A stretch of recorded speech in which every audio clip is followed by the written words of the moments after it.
Hello everyone, my name's Andy and welcome back to another crypto vlog. Today is the launch of the Chicago Boards of Exchange Bitcoin futures contracts. And I think that's definitely an interesting thing to watch. I want to share my thoughts on it.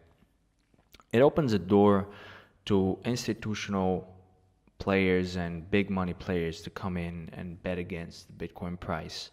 And why is this interesting and important is that up until now, a person that is worth 100 million would have a really hard time to get into the cryptocurrency game.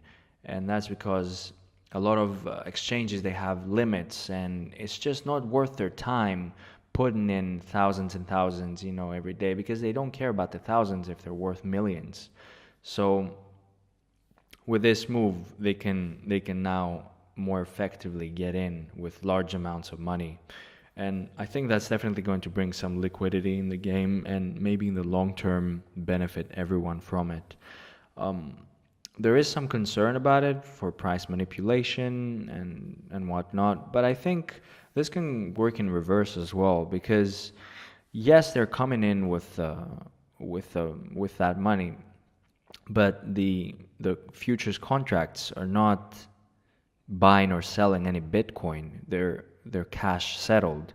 So for every shorting position, there has to be a corresponding long position. And on top of that, there has to be a 44% collateral capital in. And on the other side, you have the traditional market with cryptocurrency market of Bitcoin, and those are the actual asset holders. And of course, I think one can influence the other in terms of price. And that is because if the asset holders, they decide to buy or sell, they create the real volume, and then the futures market is what is called, it's really betting against that.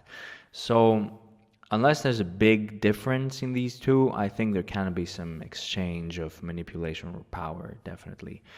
I was watching another video from Andreas Antonopoulos talking about how miners can benefit from shorting Bitcoin. And I find it very interesting. I'll link his video in the description. He pretty much says that because they're holding the asset, they actually have their problem if the value of the asset falls is that they have no cash flow and they have to pay their electricity bills. So by having a futures contract, by shorting Bitcoin, really, they pretty much provide themselves with a security to that. And just by removing a 10% from their position, they provide themselves with security. And if the price goes up, they only lose a 10%, and the rest of the 90% provides them profit. So with almost no loss, they are at a constant security when the price goes down. I think we're in it for a month of, definitely a month of high volatility, because at least for the first month, I don't think all the big players are going to jump in right away. Because when there's not so much information in the beginning, a lot of people are cautious because Bitcoin is really volatile. It's from its nature, so it's probably gonna take some time until we see this balancing out of the price. We might be in it for a correction soon. Who knows? I think a good thing to do, at least that's what I'm going to do, is sit back and watch what is going to happen. Just sit back and watch. I think panic moves do not help.